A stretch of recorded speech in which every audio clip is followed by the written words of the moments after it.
쌍방울 대북 송금 사건 관련 국회 청문회에서 박상용 검사가 증인 선서를 거부하다 퇴장 조치됐고 여야는 국조특위 활동의 정당성과 검찰의 조작 수사 의혹을 놓고 공방을 벌였습니다. 이재명 대통령의 이스라엘 관련 SNS를 두고 국민의힘은 가짜뉴스 관리가 안 된 외교 참사라고 비판한 반면 민주당은 인권 침해를 비판하는 정의와 상식의 목소리라고 반발했습니다. 국회 국방위원회는 병역 기피 방지를 위해 입영 의무 면제 연령을 43세로 병역 의무 종료 연령을 45세로 올리는 병역법 개정안 등을 처리했습니다. 파워 인터뷰, 미국의 호르무즈 해협 역봉쇄 조치로 중동 위기가 고조된 가운데 우리 정부의 외교 대응 방향을 김건 국민의힘 의원에게 들어봅니다.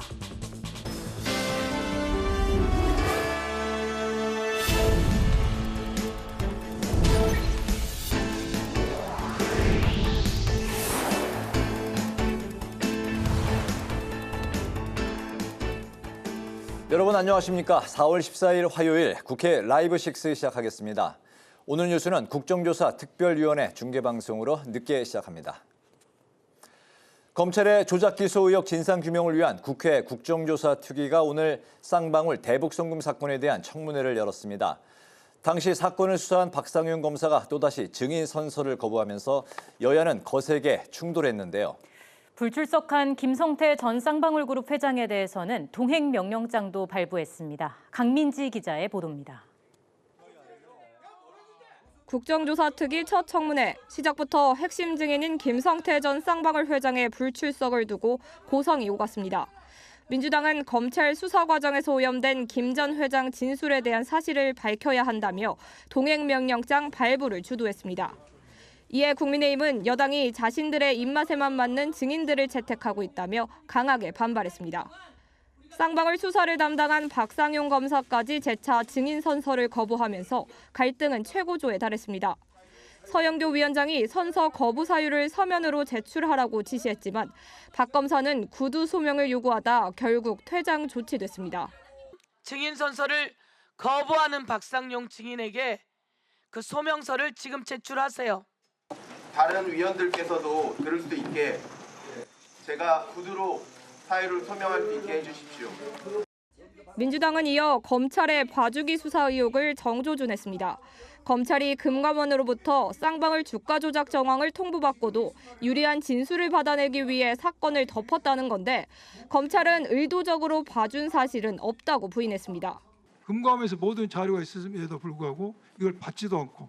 근데 왜 이렇게 이 부분을 조작 기소 부분을 기소해서 누락을 하셨는가요? 김성태 회장 기소 당시에는 그때 신병이 체포되고 구속 기간이 쫓겼기 때문에 저희가 그나마 입증에 있어서 좀 더 가능한 부분, 그 부분에 대해서만 기소를 했습니다. 국민의힘은 이번 국정조사가 이재명 대통령 공소 취소를 위한 일방적 조작 특위라고 거듭 비판했습니다. 특히 검사실에서 이화영 전 부지사를 연어 술파티로 회유했다는 의혹에 대해 시간상 물리적으로 불가능하다고 반박했습니다. 검찰청 앞에 도착한 그 시간부터 해서 엘리베이터 타고 올라가서 2평 남짓한 그 안에서 19분 안에 연어 회덮밥하고 소주 4병 까서 먹고 냄새까지 냄새까지 환기한다? 가능하겠습니까? 소주 한 병만 열어놔도 냄새가 풀풀 나요. 하지만 이화영 전 부지사는 검찰이 여러 건의 허위 조서를 작성하고 진술을 강요했다고 증언했습니다. 수원지검에 출석해서 만났던 면담 보고서 이러한 것들이 허위로 작성된 것들은 지금 이 한 건이 아니고 수십 건, 많게는 100여 건 이상입니다. 특위는 모레 대장동 위례신도시 의혹 관련 청문회를 이어간다는 계획입니다. 국회 방송 강민지입니다. 최근 이재명 대통령의 SNS 게시글을 놓고 여야가 공방을 이어가고 있습니다. 역대급 외교 참사라고 지적한 국민의힘은 대통령의 SNS가 관리가 되지 않고 있다고 주장했고 민주당은 인권 침해에 침묵하는 것이야말로 진정한 외교 참사라고 맞받았습니다. 오다힌 기자입니다. 이재명 대통령이 이스라엘 방위군의 반인권적 행태를 지적한 SNS 게시물에 대해 야권은 연일 비판했습니다. 국민의힘은 이 대통령이 SNS에 가짜뉴스를 올렸다가 타국 정부로부터 규탄 발언을 들었는데 이는 역대급 외교 참사라고 목소리를 높였습니다.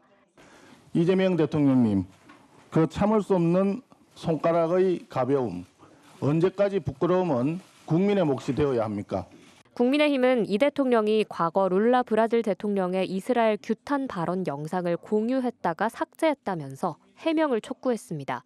특히 대통령의 SNS는 전 세계인들이 실시간으로 지켜보는 대한민국 정부의 정책 기조이자 방침이 되고 더 나아가 국가 기록물에 해당될 수도 있는데 제대로 관리되지 않고 있다고 지적했습니다. 더불어민주당은 대통령의 발언이 어떤 특정 국가에 대한 비난이 아니라 인도법을 위반한 반인권적 행위에 대해 마땅히 내야 할 목소리였다고 주장했습니다. 국제사회의 중추국가로서 마땅히 내야 할 상식과 정의의 목소리입니다.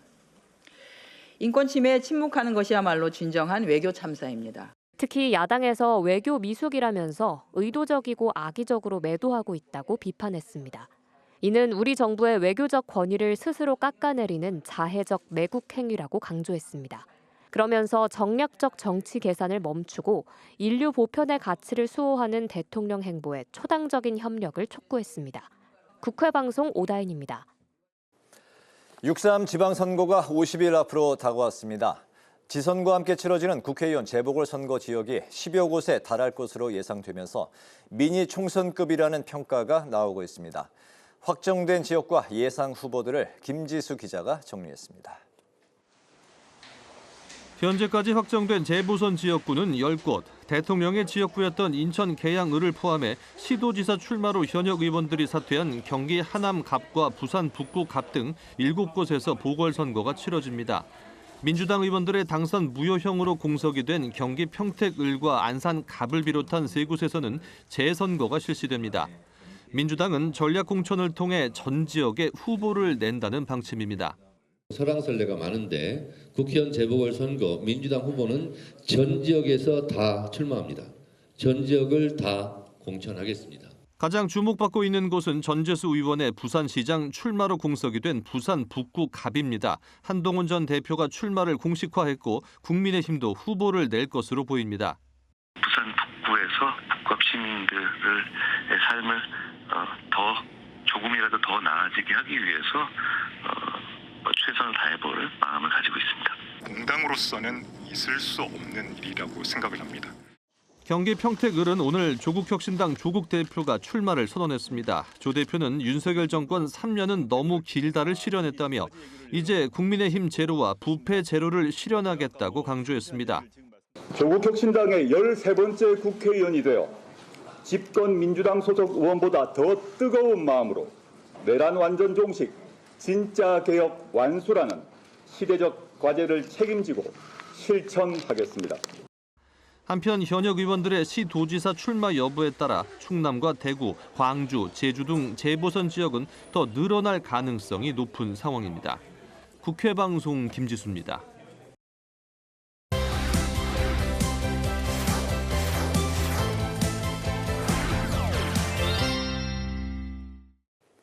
네, 이슈픽 서완한 개건 기자와 함께 지방선거를 앞두고 여야의 정책 대결과 검찰 국정조사 청문회를 둘러싼 전국 현안 다뤄보겠습니다. 서 기자 어서 오십시오. 네, 안녕하십니까? 네, 민주당이 지방선거를 앞두고 연일 민생 밀착형 공약을 이제 발표하고 있는데 현재까지 심야 시간대에 스쿨존 속도 제한 탄력 운영 그리고 결혼 페널티 해소 총 5개 공약을 이제 제시를 했습니다. 구체적인 내용 그리고 전략적인 의도까지 들어볼까요? 네, 민주당은 이 지방선거 이 착붙 공약 시리즈를 통해서 이 생활 밀착형 현안을 빠르게 선점하고 있는 그런 모습인데요. 네. 현재까지 발표된 공약 오늘 오전 기준으로 5가지입니다. 이 심야 시간대 스쿨존 속도 제한을 50km까지 상향하는 그런 방안과 또 신혼부부의 대출과 세제 불이익을 없애는 결혼 페널티 해소 정책 등이 포함되어 있습니다. 또 노인 가구를 찾아가서 간단한 수리를 무상으로 제공하는 서비스인 그냥 해드림과 간병비 국가 책임제 그리고 소상공인 임대료 지원 등 총 5가지 공약을 내놓고 이 바닥 민심을 훑는 그런 모습입니다. 네. 거대 담론을 다루고 내놓기보다는 지방선거의 특성에 맞춰서 국민이 일상에서 느끼는 불편함을 즉각 해결해주겠다라는 이재명 대통령의 실용주의 노선을 지방선거 공약으로 가져와서 구체화한 것이다라는 게 민주당의 설명인데요. 민주당 지도부는 이러한 정책들이 실제 투표로 이어질 수 있도록 각 지역별 맞춤형 세부 실행안을 보완해서 유능한 여당의 이미지를 더 강조하겠다는 그런 계획입니다. 그렇군요. 반면에 국민의힘은 이제 공천도 그렇고 속도에서도 민주당에 비해서 좀 이제 뒤처진 그런 이제 모습인데 장동혁 대표가 이제 방미 일정을 짜면서 경제 정책 발표가 좀 미뤄지고 있다고요. 네, 국민의힘에서는 현재까지 이 수도권 반값 전세 공급안을 1호 공약으로 내놓은 그런 상황인데요. 지난 1일 장동혁 대표 서울 마포구의 한 아파트 단지를 찾아서 간담회를 열고 시세의 절반 수준으로 공급하는 장기 전세주택, 이른바 반값 전세를 서울에서 먼저 시행한 뒤 수도권 전역으로 확대하겠다라면서 1호 공약을 내놓았었습니다. 네. 하지만 이후에 이 후속 민생 대책 발표가 좀 다소 지연되는 그런 모습입니다. 당 정책위원회는 소상공인 지원이나 법인세 감면 등 경제 활성화를 위해서 필요한 여러 정책 패키지를 준비 중이지만 장동혁 대표의 미국 방문 일정과 맞물리면서 발표 시점이 지연됐다라는 보도들이 나오고 있습니다. 물론 이에 대해서 당 지도부는 선거 일정 자체에는 문제가 없다라는 입장인데요. 김대식 당대표 특보단장은 각자의 역할에 충실하며 지방선거는 계획대로 진행되고 있다라며 방미 일정 자체가 이 정책 제안에는 문제가 되지 않는다라고 선을 그었습니다. 하지만 민주당에서는 일찌감치 민생 공약으로 치고 나가는 상황에서 이 당의 대응 속도가 너무 느리다는 이 우려의 목소리가 내부에서도 적지 않은 것이 사실입니다. 네, 다시 이제 국회로 좀 들어와 보면 오늘 대북 송금 사건 국정조사 청문회가 열리면서 여야가 다시 한번 정면으로 이제 충돌을 했는데 시작부터 증인 채택안을 놓고 여야가 고성을 주고받았어요. 네, 시작부터 이 여야가 증인 채택 과정을 놓고 반발하는 국민의힘과 의사 진행을 방해하지 말라는 민주당의 반박으로 이렇게 고성이 오가는 그런 모습이었습니다. 네. 특히 국민의힘에서는 왜 김만배 씨나 유동규 씨 등 이재명 대통령과 관련해서 불리한 증언을 하거나 민주당에게 불리한 인물들을 증인으로 채택해 주지 않았는가에 대해서 강하게 비판의 목소리가 나왔고 민주당에서는 거꾸로 이 증인 선서를 또 거부한 박상현 검사를 왜 국민의힘에서는 자꾸 옹호하느냐며 강하게 비판하는 모습이었습니다. 네. 특히 이 증인 선서를 거부한 박 검사에게 발언권을 줄 것이냐를 놓고도 치열하게 공방이 오가면서 결국 청문회는 1시간 30분가량이 지난 11시 반쯤이 돼서야 본격적으로 시작할 수 있었는데요. 민주당 의원들은 이화영 전 경기부지사의 주장을 토대로 검찰의 허위 공문서 조작 의혹이나 술 반입 의혹 등을 거듭 캐물었고요. 국민의힘 의원들은 이미 대법원에서 이 대북 공작원으로 의심받는 리화영 씨와의 접촉 등이 인정돼서 유죄라는 판결이 나왔다는 점을 쌍방울 그룹 관계자들에게 거듭 확인을 하면서 이재명 대통령 공소 취소를 위한 무리한 청문회라는 점을 거듭 강조하는 게 눈에 띄는 그런 자리였습니다. 네, 그런 가운데 민주당은 검사가 직무를 유기하거나 권한을 남용할 경우 공소시효를 폐지하는 법안을 당론으로 추진하기로 했죠. 네, 정청래 대표 이 쌍방울 대북 송금 사건 등에 대한 검찰의 수사와 기소를 놓고 이 조작 기소는 국가폭력이라며 국가폭력 공소시효 폐지법을 당론 입법하겠다라고 어제 밝혔습니다. 네. 이 조작 수사 의혹이 제기된 검사들을 영구적으로 처벌할 수 있는 근거를 만들겠다라는 건데 정 대표는 어제 이 중간 성과를 보고받는 자리에서 조작 기소라는 추악한 단어가 발붙이지 못하도록 뿌리째 뽑아야 된다라면서 기존에 발의됐던 반인권적 국가범죄에 대해 공소시효 등에 관한 특례 법안을 병합해서 대표 발의, 당론으로 처리하겠다라고 밝혔습니다. 하지만 국민의힘과 이 법조계에서는 우려의 목소리가 나옵니다. 이 사법체계의 근간을 흔들 수 있다라는 건데요. 특히 검찰의 공소권은 독립된 권한인 만큼 이를 처벌할 수 있는 여지를 거론하는 것 자체가 문제라는 반발이 나옵니다. 오늘도 이 국민의힘 의원들은 직무 정지되고 또 쫓겨난 이 박상현 검사를 직접 찾아가서 격려하며 여권의 공소 취소 주장은 확정 판결을 부정하는 것이다라고 강력하게 반발을 했는데요. 민주당은 17일과 23일 중에 본회의를 열고 또 이 중 하루 이 법안을 처리한다라는 계획을 세웠지만 이에 대해서 국민의힘의 반발은 불가피한 상황이기 때문에 여당이 법사위에 계류 중인 민생 법안을 우선 처리할 것인지 아니면 이 쟁점 법안 처리를 강행할 것인지도 역시 지켜볼 부분인 것 같습니다. 네, 오늘은 여기까지 듣도록 하겠습니다. 서한한 객원 기자와 함께했습니다. 말씀 잘 들었습니다.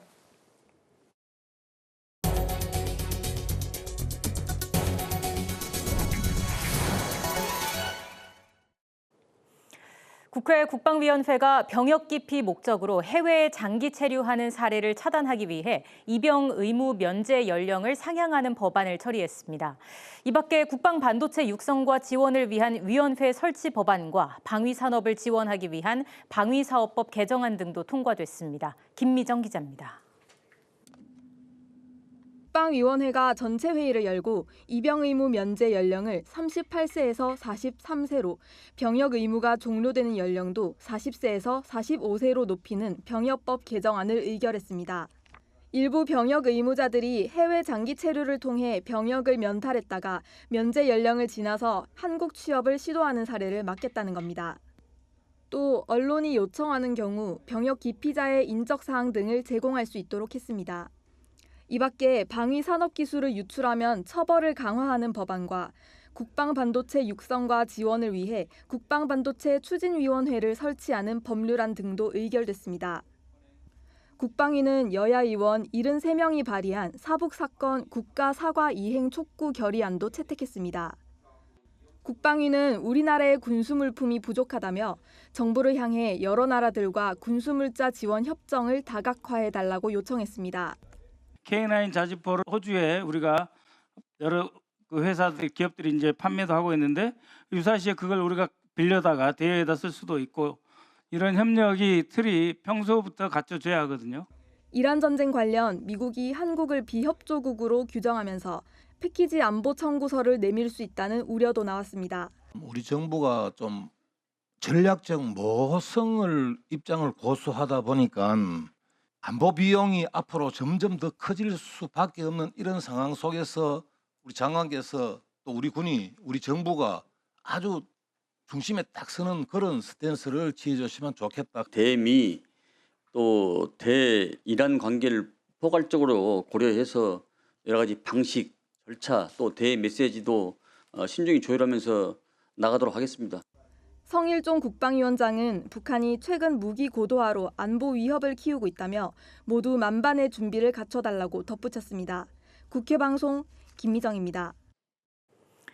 국회 과학기술정보방송통신위원회가 오늘 전체 회의를 열고 고강헌 방송미디어통신심의위원회 위원장 인사청문 보고서를 여당 주도로 채택했습니다. 과방위는 방미심의 체제의 독립성을 놓고 정부와 정치 권력에 종속된 검열기구로 변질될 수 있다는 야당의 우려와 지난 정권의 부작용을 막기 위해 새롭게 출범하고 인사청문회를 한 것이라는 여당의 주장이 엇갈리며 공방을 벌였습니다. 한편 과방위는 인공지능 데이터센터 산업진흥을 위한 특별법과 국가연구데이터관리 그리고 지역별 과학기술원 관련 법안 등 민생 법안도 처리했습니다. 더불어민주당이 7호 공약으로 건강보험료 내 재산보험료를 정률제로 전환해 은퇴 후 과도한 보험료 부담을 막겠다고 밝혔습니다.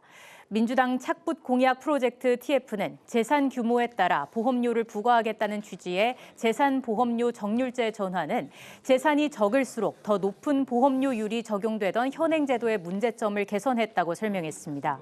이 밖에 6호 공약에는 가족이 장기 요양수급자를 직접 돌볼 경우 지급되는 급여를 현행 1일 60분 월 20회에서 1일 90분 월 31회로 확대하는 내용도 담았습니다. 국민의힘 경남 부산 지역 의원들이 경남 부산 통합특별시 설치 특별법을 오늘 국회 의안과에 제출했습니다. 대표 발의한 이성권 의원은 기자회견을 열고 수도권 1극 체제를 허물고 부산과 경남이 대한민국의 새로운 성장축으로 도약하기 위해 법안을 마련했다고 설명했습니다. 특별법에는 국세와 지방세 비율을 조정하고 자치 입법과 조직권을 확보하는 내용 등이 담겼으며 올해 하반기 주민투표를 통해 시민과 도민 의사를 최종 확인한 이후 법안이 시행되도록 부칙에 명시했습니다. 우원식 국회의장이 부산 민주공원을 찾아 참배하고 부마 민주항쟁에 숭고한 뜻을 헌법 전문에 수록해야 한다고 강조했습니다. 우 의장은 민주 열사들의 넋을 기리고 방명록에 부마 민주항쟁에 숭고한 뜻을 헌법에 새겨 대한민국 민주주의 뿌리를 더욱 굳건히 하겠다고 남겼습니다. 우 의장은 이어 간담회에 참석해 부마 민주항쟁은 대한민국의 자랑스러운 역사이자 평범한 시민들이 독재와 국가폭력에 맞서 민주주의를 수호하기 위해 일어난 대중적 항쟁이라고 강조했습니다. 우 의장은 간담회를 마치고 국회의장 최초로 부산대학교에 설치된 부마 민주항쟁 탑을 찾아 헌화했습니다.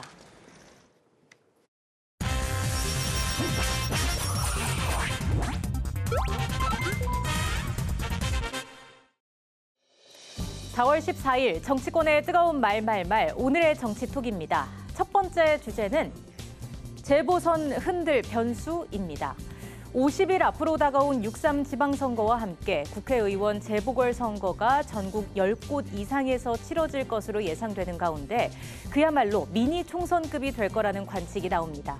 현재 재보궐선거가 확정된 지역구는 5곳이지만 지방선거 출마에 따른 의원직 사퇴로 보궐선거가 예정된 지역구 등을 합하면 판은 더욱 커지는 상황. 여기에 개혁신당, 조국혁신당, 진보당까지 가세하면서 제3지대 확장에 따른 표 분산 여부가 핵심 변수로 작용할 가능성도 주목되는데요. 최대한 5명 정도까지 나갈 수 있을 것 같습니다. 수도권에 지금 이제 평택, 하남, 그다음에 안산 이렇게 나와 있고 계양까지 나와 있잖아요. 네네. 그런데 이 중에서 저희가 2-3곳은 낼 것 같습니다. 부산 같은 경우에는 개혁신당이 충분히 캐스팅 보트가 될 것이다. 보수 진영 내에서 단일 후보를 내는 게 거대 여당의 맞설 전략이라는 분석도 나오지만 이처럼 개혁신당은 이미 국민의힘과의 단일화 가능성을 일축하고 독자 노선을 밝힌 상황입니다. 그렇다면 진보 진영의 또 다른 변수, 조국혁신당은 어떨까요? 저는 6월 3일 평택을 국회의원 재선거에 출마하겠습니다. 집권 민주당 소속 의원보다 더 뜨거운 마음으로 내란 완전 종식, 진짜 개혁 완수라는 시대적 과제를 책임지고 실천하겠습니다. 경기 평택을 지역은 이병진 전 민주당 의원이 재산 누락 신고 의혹, 수사 관련자 회유 혐의 등 공직선거법 위반으로 대법원에서 당선 무효형이 확정되면서 의원직을 상실해 재선거가 치러지는 곳입니다. 조국 대표는 이번 평택을을 선택한 이유로 민주당이 후보를 낼 명분이 약한 곳과 함께 당선 가능성까지 고려했다는 점을 강조했는데요. 귀책 사유가 있는 쪽에 정당은 해서는 안 된다. 그리고 국민의힘 후보가 있을 경우 그 경우 제가 나서야만 이길 수 있는 지역. 이 2가지 기준으로 평택을 택했다. 민주당에서 후보를 내는 것에 대해서 저희가 뭐라고 얘기를 하겠습니까? 선거인을 생각하면서 앞으로의 저희 선거운동을 하지 않겠습니다.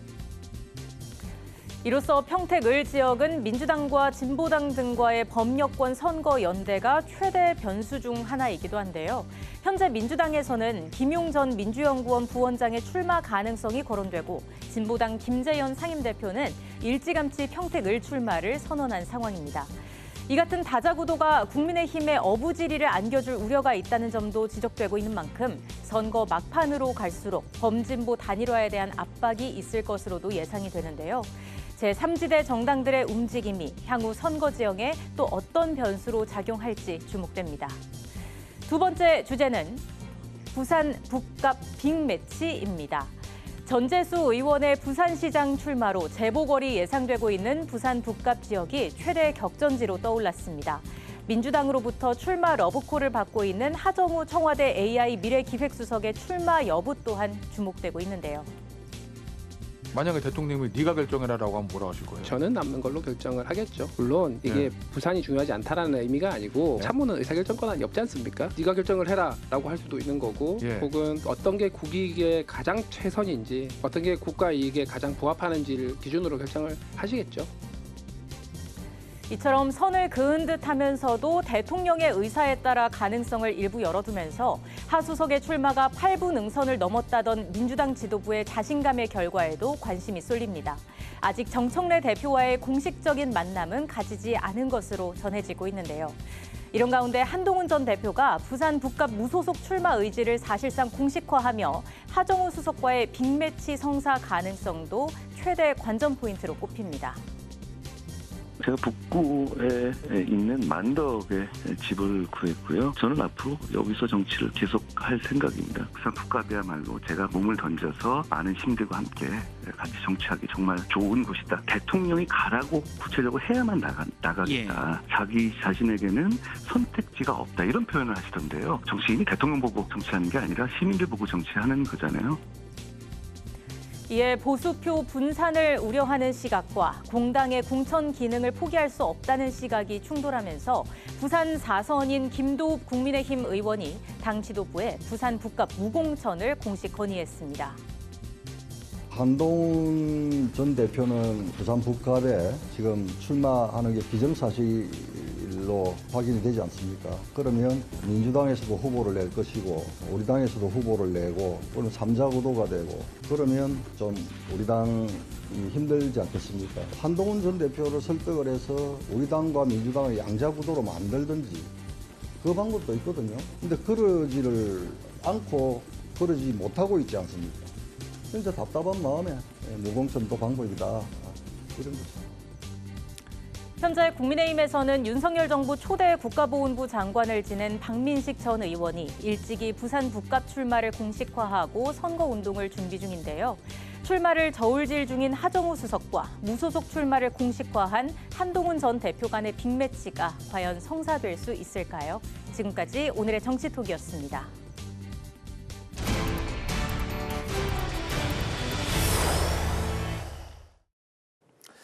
6.3 지방선거가 이제 50일 앞으로 다가왔습니다. 새 정부 출범 후 첫 전국 단위 선거인 만큼 여야 공천 작업도 본격화하면서 정치권이 분주해진 상황인데요. 오늘 국회 라이브6에서는 더불어민주당 전국 청년위원장인 모경종 의원을 전화로 연결해서 복잡한 선거 정국 그리고 당면한 국회 현안을 두루 살펴보겠습니다. 의원님 나와 계실까요? 네, 안녕하세요. 모경종입니다. 네. 먼저 현재 주목을 받고 있는 지역 중 한 곳이 부산 북구 갑인데요. 특히 하정우 수석 차출설이 돌고 있고 하 수석은 자신에게 선택권이 있다면 청와대에 남고 싶다 이런 의사를 오늘 방송에서 밝혔습니다.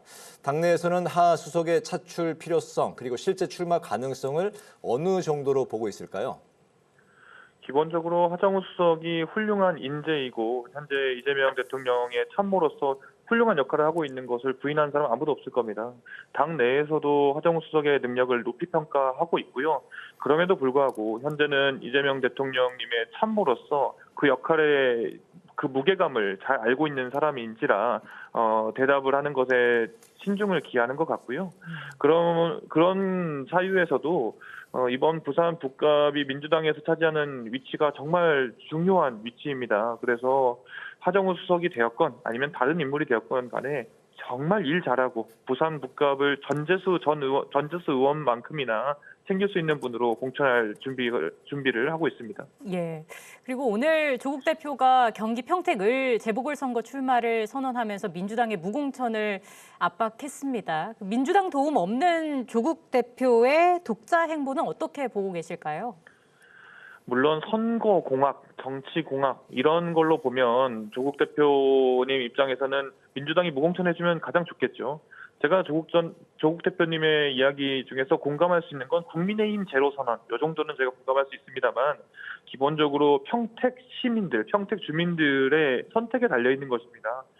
이것을 무공천 또는 여러 가지 정치공학적인 셈법을 고려하기 이전에 평택을 선택하셨다면 평택 시민만 바라보시고 무공천이든 아니든 간에 본인이 표를 받을 수 있다라는 자신감을 가지고 하시면 될 문제이고요. 네. 민주당에서 무공천을 할지 말지 이것에 대해서 신경 쓸 내용은 아니다. 기본적으로 정청래 대표께서 전 지역에 공천을 하실 내용을 이미 말씀하신 적이 있습니다. 네, 마지막 세 번째 질문은 이제 국회 상황에 대한 건데요. 대북송금 국조특위 청문회가 오늘 열렸습니다. 박상윤 검사가 연이어 증인 선서 거부를 했는데 이를 두고 국민의힘은 법적 권리에 따른 정당한 거부라면서 이제 옹호를 했고 여당에서는 거센 질타가 쏟아졌습니다. 수사 조작 의혹 규명이라는 당 기조 속에서 이번 박 검사 행보를 어떻게 보고 계실까요? 국민 모든 분들께서 보셨겠지만 당당하다면 본인이 떳떳하다면 선서를 거부할 이유도 없을 것입니다. 본인이 선서를 거부한 이유는 제가 봤을 때는 떳떳하지 못한 추악한 진실들이 드러나고 있기 때문이라고 생각을 하고요. 이 지점에 대해서 박상용 검사가 검사로서의 일말의 양심이 있다면 본인이 했던 내용에 대해서 뉘우치고 한 점 부끄러움 없이 모든 것을 실토하기를 바랍니다. 네, 알겠습니다. 오늘 말씀 여기까지 듣겠습니다. 잘 들었습니다. 고맙습니다. 감사합니다. 지금까지 모경종 더불어민주당 의원이었습니다.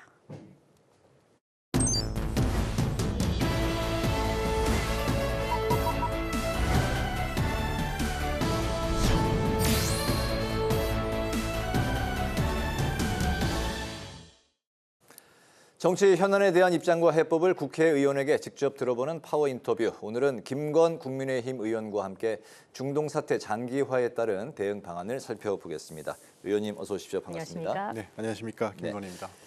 미국이 어젯밤부터 15척 이상의 이제 군함을 배치하면서 호르무즈 해협 역봉쇄에 나섰는데 이란은 이제 홍해 입구까지 차단할 가능성도 시사를 했습니다. 특히 언급된 바브 엘만데브 해협은 전 세계 원유 수출량의 12%가 이제 지나가는 곳인데 이란의 이런 맞불 카드 가능성 좀 어느 정도로 예측하고 계실까요? 그 맞불 카드를 얘기하기 전에 이제 미국이 왜 그 재봉쇄로 들어갔느냐에 대해서 우리가 좀 이해를 해야 될 것 같습니다. 그러니까 이제 애초에 그 호르무즈 해협 봉쇄가 사실 이란이 할 때 다 그걸 예상을 못했거든요. 예상을 못했던 이유는 그게 이제 자해적인 행위라서 그렇습니다.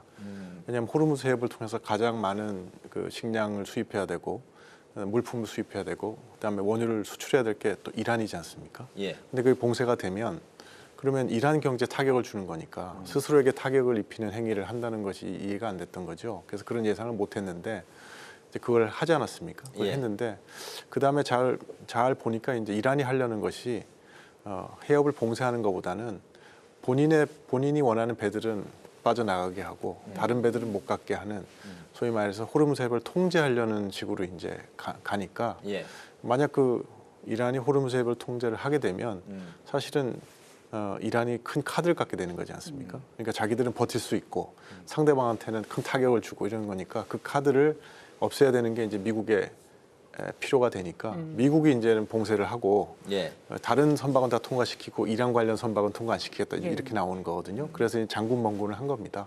그렇게 됐을 때 이제 이란으로서는 본인의 카드가 이제 급격히 소멸되니까 뭐 다른 방안을 찾아야 돼서 이제 홍해를 얘기하는데 근데 이 카드는 조금 과연 쓸 수 있을까 이런 생각이 듭니다. 왜냐하면 후티가 이제 해줘야 되는 거거든요. 자기가 아니라. 근데 후티는 이제까지 좀 신중한 입장을 취해 왔습니다.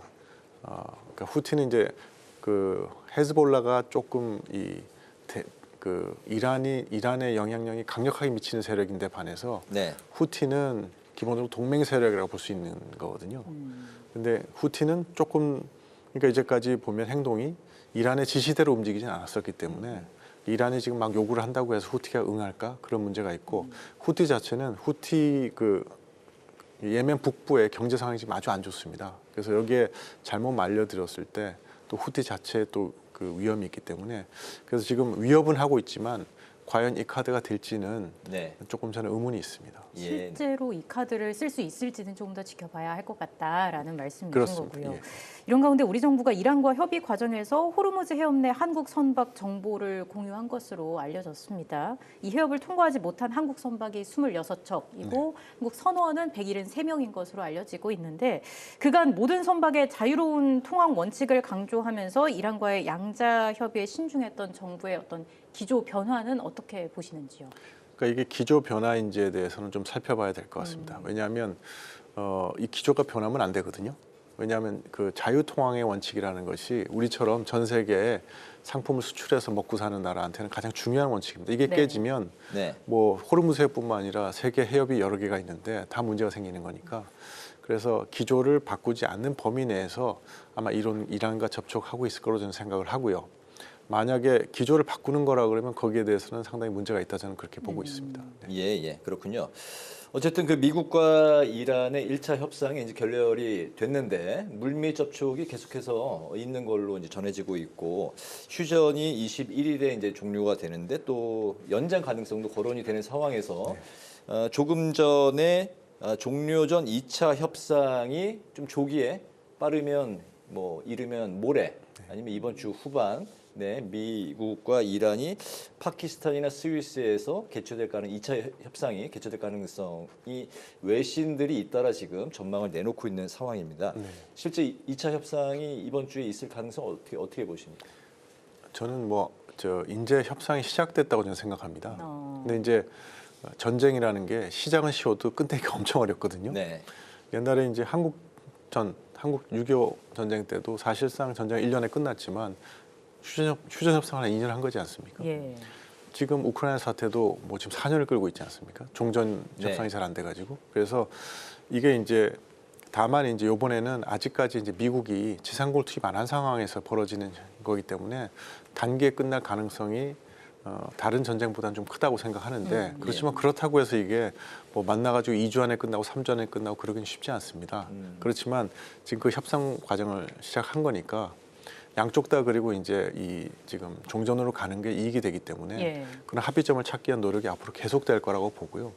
그 사이에 또 우여곡절도 여러 번 있을 거라고 생각합니다. 이게 뭐 단기간에 끝나지는 않을 거라고 보시는 거군요. 그렇습니다. 그러니까 뭐 지금 아까 말씀드렸 그 막 하신 것처럼 지금 그 교전을 중단한 기간이 있는데 그 전에 뭔가 약한 진전이 있으면 또 교전 중단을 좀 더 연기하면서 또 협상을 하고 그러다가 중간에 또 막 충돌하는 모습을 보였다가 뭐 이런 게 조금 계속될 가능성이 있습니다. 그렇다면 핵농축 이제 우라늄 이제 그 시설 생산 이거에 대한 이제 그 접점이 굉장히 중요한 사안일 것 같은데 미국이 이제 20년 중단, 뭐 이란은 뭐 5년 중단 이렇게 이제 서로 입장이 또 그 다른 상황인데 이 핵농축 부분에 대해서는 좀 어떤 뭐 좀 타결 접점 예상하시는 지점이 있으실까요?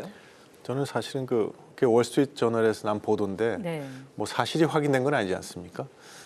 그래서 그것이 과연 그럴까 하는 좀 의심은 갖고 있습니다. 그런데 이게 만약에 그 보도가 맞다 그러면 저는 금방 타결될 수 있겠는데 이런 생각을 했습니다. 왜냐하면 이게 원칙의 문제가 아직 해결되지 않은 거라 그러면 가령 예를 들어서 평화적인 원자력의 이용 권리는 모든 나라가 있는 주권 상황이거든요. 그러니까 이란이 그걸 들어서 우리가 농축을 포기할 수 없다.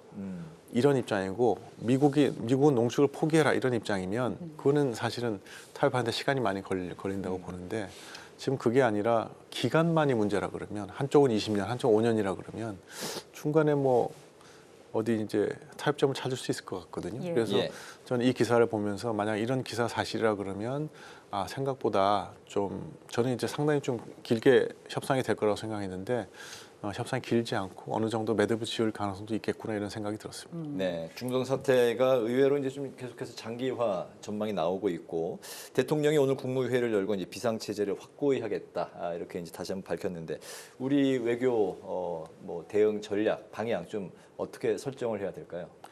지금 뭐 우리가 대응할 수 있는 방향은 사실은 뭐 명약관화하지요. 첫 번째는 지금 우리가 이제 공급이 문제가 되는 거니까 에너지 공급을 어떻게 하면 늘릴 수 있을까를 찾아야 되는 거죠. 호르무즈 해협을 통해서 못 온다 그러면 우리가 다른 공급선을 찾아야 되지 않겠습니까? 그래서 공급선 다변화가 이제 첫 번째 과제인 것 같고요. 그걸 위해서 지금 뭐 알제리나 이런 나라들 특사도 보내고 여러 노력을 지금 하고 있는 거죠. 그다음에 두 번째는 결국은 공급이 적어지면 수요를 줄이는 수밖에 없지 않습니까? 그래서 지금 우리 이부제도 하고 여러 가지 에너지 소비를 줄이는 방식도 하고 있는데 이거와 관련해서 조금 이제 헷갈리는 건 정부가 이제 최고 가격제를 하지 않았습니까? 최고 가격제를 하게 되면 문제가 이제 수요가 계속 높은 상황이 있게 되지 않습니까? 가격이 뭐 최고 제한이 되니까. 그래서 이런 문제들을 어떻게 할지 정부가 좀 앞으로 면밀하게 좀 살펴봐야 될 것 같고요. 세 번째는 이제 이런 에너지 위기가 와서 특히 타격을 받는 취약계층이나 어떤 취약 분야가 있지 않습니까? 거기에 대한 지원이 있어야 될 것 같습니다. 그래야지 이 시기를 넘길 수 있을 테니까요. 그걸 위해서 지난번에 이제 여야가 합의로 추경을 통과시키지 않았습니까? 그래서 통과시킨 추경이 정말로 필요한 곳에 취약한 곳에 잘 쓰여져서 이번 위기가 잘 넘어가게 하는 것. 그래서 그 아마 세 가지 방향으로 아마 정부의 정책이 맞춰질 것 같고 그런 것이 잘 되도록 우리 국민의힘에서도 감시해 나가도록 하겠습니다. 많은 국민이 또 지켜보고 있을 것 같습니다. 최근 중동 산유국들이 우리나라 석유 비축기지 활용을 위해서 정부와 접촉하고 있는 것으로 알려졌습니다. 산업통상부는 원유 대체 물량 확보 과정에서도 우리 기지 활용이 언급되면서 협상에 도움이 됐다라고도 했는데요. 이런 움직임은 어떤 의미가 있다고 보시는지요? 그러니까 이제 두 가지죠. 첫째는 이제 우리나라가 그 석유화학 산업이 발달해 있으니까 그 비축 기지가 발달해 있는 거죠. 그래서 이제 비축을 생각할 때 한국에 비축하면 되겠구나 이런 생각을 하게 된 거고, 그다음에 이제 두 번째는 좀 안심하고 맡길 수 있는 나라다 이런 게 있는 거죠. 근데 이거는 저희한테는 좋은 기회라고 생각합니다. 왜냐하면 지금 요번에 이제 이번 이란 사태가 났을 때도 우리가 UAE가 우리한테 비축한 물량을 우선적으로 사용하는 뭐 이렇게 받아서 조금 며칠 버티고 그러지 않았습니까? 그런 것처럼 중동 산유국들의 비축 기지를 우리가 이제 한다 그러면 사실은 급할 때는 약간 공급받는데 우선순위도 생기고 그러니까 이런 거는 좀 적극적으로 정부에서 검토해 가야 되지 않을까 생각합니다. 예, 알겠습니다. 적극적으로 비축 기지를 이제 활용을 해서 임대료도 챙기고 또 우리가 이제 뭐 그 원유 필요시에는 또 활용도 할 수 있는 그렇습니다. 에너지 안보에도 도움이 된다고 에너지 생각합니다. 안보에도 도움이 될 수 있는 아주 좋은 조건을 갖추고 있다 말씀을 하셨는데 그 이스라엘군을 비판한 이재명 대통령 SNS 글을 놓고 연일 여야 간에 이제 공방이 좀 이어지고 있는 상황인데 민주당이 정의의 목소리다 이렇게 이제 말을 했고 국민의힘은 역대급 외교 대참사다 이렇게 이제 비판을 했습니다. 대통령의 메시지 정치 외교적으로 좀 어떻게 평가하십니까? 그러니까 처음에 나온 메시지가 조금 잘못됐죠. 왜냐하면은 가짜 뉴스의 기초에서 이렇게 대통령께서 무슨 입장을 표명하셨으니까 그게 이제 사실 그렇게 하면 상대방으로서는 신뢰성이 없지 않습니까? 왜 좋은 정확한 뉴스를 빼고 정확하지 않은 뉴스에 기초해서 이런 생각을 하지? 뭐 이렇게 된 거니까. 그다음에 이제 두 번째 또 문제점은 뭐냐면 거기에 이제 표현하시면서 상대방에게 민감한 내용을 말씀하셨거든요. 그러니까 이게 뭐 이런 군사 작전이나 이제 소위 말해서 홀로코스트, 그러니까 유대인 대학살을 얘기하면 결국은 잘못 생각하면, 그러니까 잘못 받아들이면 우리가 하는 게 지금 유대인 대학살과 똑같은 거예요. 그렇게 비난하는 건가? 하는 걸 이제 유대인들한테 얘기한 거니까. 그러니까 이제 반응이 엄청나게 강렬하게 나온 거죠. 그래서 상대방의 민감성도 고려하지 않았고. 그래서 그런 측면에서 조금 잘못됐다고 생각하고 그래서 이걸 수습 방향에 들어가야 되는데 수습을 안 하고 이제 계속 이제 본인이 잘했다고 이렇게 우기시니까 이건 좀 곤란한 거 아닌가 이런 생각하고 있습니다. 그래서 항상 좀 국익을 좀 중심에 두시고 생각하시는 게 좋지 않나. 그래서 좀 이런 거를 전문으로 하는 그 외교안보의 전문가들이 있지 않습니까? 하고 상의하시면서 필요한 메시지, 그러니까 당연히 우리가 이제 보편적 인권 중요하고 우리의 국익도 중요하고 다 중요하지 않습니까? 거기에 맞춰서 맞춤형 메시지를 충분히 내실 수 있거든요. 그런 방향으로 하셔야 되지 않을까 싶습니다. 네, 이제 지방선거가 이제 오늘로 정확히 이제 50일 남았습니다. 지방선거 뭐 관련도 좋고 오늘 못하신 말씀 또 의원님이 꼭 하시고 싶으신 말씀이 있으시다면 마지막 말씀으로 좀 들어볼까요? 그러니까 이제 선거도 다가오고 있는데 지금 이제 너무 우리가 지방선거에 신경을 쓰다가 지금 국제사회가 참 크게 변화하고 있는 걸 놓치는 경우들이 있어서 국제사회 변화에도 좀 관심을 가져주시면 좋겠고 또 한 가지는 지금 보통 하는 말이 그 상호 의존이 무기가 되는 시대에 우리가 살고 있거든요. 근데 우리는 전 세계에 이제 우리의 상품을 팔고 우리 기업들이 진출해서 우리의 번영을 구가하는 국가라서 사실 이렇게 시대가 변하는 거에 우리가 상당히 취약합니다. 그래서 그런 걸 위해서 우리 외교력이 좀 더 강화되고 그다음에 이제 우리가 그나마 가진 외교 자원을 잘 쓸 수 있게 그런 식으로 우리가 노력해 가야겠다는 생각을 하게 됩니다. 네, 알겠습니다. 오늘 이제 파워인터뷰 마칠 시간이 됐는데 오늘은 중동 사태 장기화에 따른 우리 정부의 대응과 그리고 이제 국내 정치로 인한 외교 흐름을 꼭 놓치지 말아야겠다는 그 당부의 말씀까지 국민의힘의 김건 의원을 모시고 관련 말씀 드렸습니다. 오늘 말씀 잘 들었습니다. 고맙습니다. 감사합니다. 네, 오늘 국회 라이브 6는 여기까지입니다. 시청해주신 여러분 고맙습니다.